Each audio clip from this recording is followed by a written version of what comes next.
The country we're going to talk about today is one of the only two countries to show consistent overall governance improvement since 2000. It's ranked number one in Africa for gender and is one of the 25 most improved countries since 2000, while it takes 11 days in OECD countries with high income average.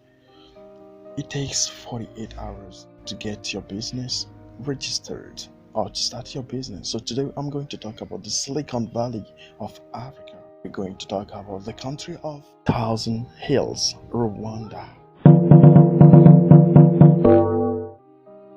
So I'm pretty sure that you all have already heard about the genocide in Rwanda in 1994. It's not new for anyone, but what's the story behind this country? First of all, we need to know what it is, right? Originally, the country was populated by the Pygmy peoples. Nowadays, they're just 1% of the country, but so the Hutu and Tutsi, those are populating the country nowadays, just migrated into the country, and they have the same culture, speak the same language, but they are not the same people. They're different, but they have the same characteristics.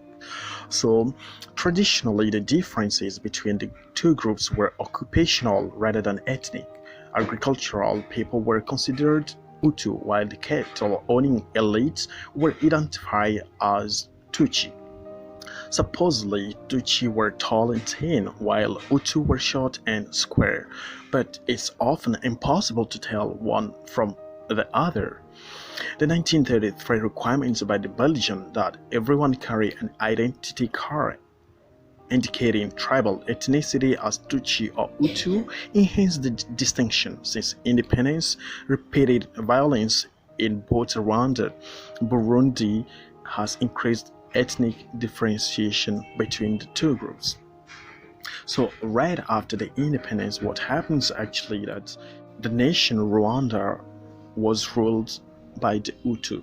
Okay, so it was under Hutu rule. All the Tutsis went into exile. But when these guys, the Hutu, came back in 1990, the Rwanda Patriotic Front Tutsi rebel in exile in Uganda invaded in attempt to overthrow the Hutu lead. So I told you guys the Hutu were leading the country to right after the independence. So they came and they tried to overthrow the Hutu led Rwanda government. So trouble came into the country. So peace accords were signed in August 1993, calling for a coalition government. But after the downing of a plane in April 1994 that killed the president of both Rwanda and Burundi, deep-seated ethnic violence erupted.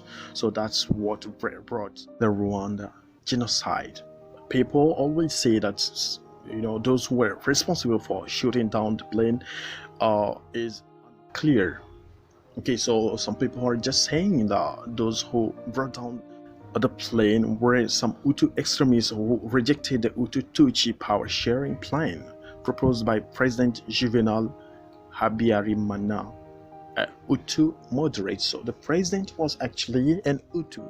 He was a moderate Hutu and wanted everyone to live in the country in peace together. Other Hutus didn't want to share it. It's like you coming as a revenger. That's what brought trouble into the country that came as the Rwanda Genocide. In response of the killing going on, the Tutsi rebel force, the Rwanda Patriotic Front swept across the country in a 14-week civil war, rooting the largely Hutu government. Despite horrific reports of genocide, no country came to the Tutsis' assistance. Even the UN already stationed in Rwanda at the time of the killing withdrew entirely after 10 of its soldiers were killed, which was actually horrible. In the aftermath of the genocide, an estimated 1,700,000 Hutu fled across the borders into neighboring countries.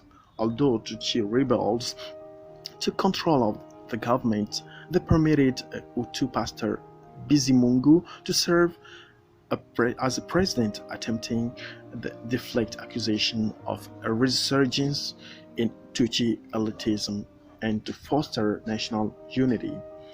Paul Kagame, current president, the Tutsi rebel leader, became vice president and eminence grace. Kagame took the power a few years later. He started building this country with some kind of, devolution. He got into what he calls the revolution of Rwanda. So nowadays, if you go to that country, it's a country that we call what? The Silicon Valley of Africa. Let me tell you guys why. Let's go now. The first major thing that you need to know about the Rwanda is that Rwanda is leading Africa's digital revolution. The Smart Kigali initiative will create access to free wireless internet on public buses, in hospital, tax, park, commercial buildings, and restaurants, while a partnership with Korea Telecom is creating access to 4G for 90% of the population, which is actually amazing. And between 2001 and 2012, real GDP growth in Rwanda averaged 8.1% per annum. According to the Fitch rating agency, Rwanda is experiencing rapid, inclusive economic growth driven by incredible economic policy.